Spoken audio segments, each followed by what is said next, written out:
অনেকে সাজেশান দিয়ে বলেছে যে এই দুটো রচনা দিলাম একটা এসে যাবে, এই ধরনের ব্যাপারটা করতে যেও না।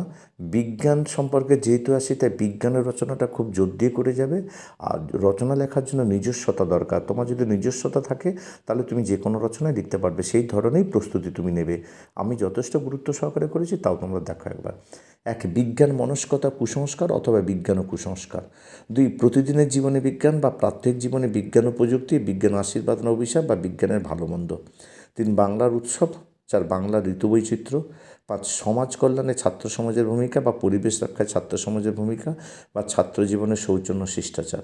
ছয়, খেলাধুলা ছাত্র সমাজ বা ছাত্র জীবনে খেলাধুলার উপযোগিতা, চরিত্র গঠনে খেলাধুলার উপকারিতা।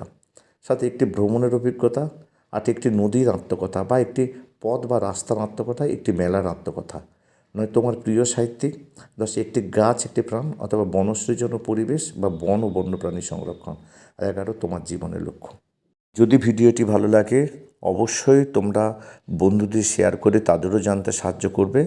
আর যারা আমার চ্যানেলে নতুন তারা অবশ্যই চ্যানেলটিকে সাবস্ক্রাইব করে পাশে থাকা বেল আইকনটিকে বাজিয়ে সকল নোটিফিকেশন অন করে রাখবে, যাতে যে কোনো ধরনের ভিডিও, যে কোনো ধরনের সাজেশন, যে কোনো ধরনের পরামর্শ তোমাদের কাছে প্রথম পৌঁছে যায়। আজ এই পর্যন্ত, আবার দেখা হবে পরবর্তী কোনো ভিডিওতে।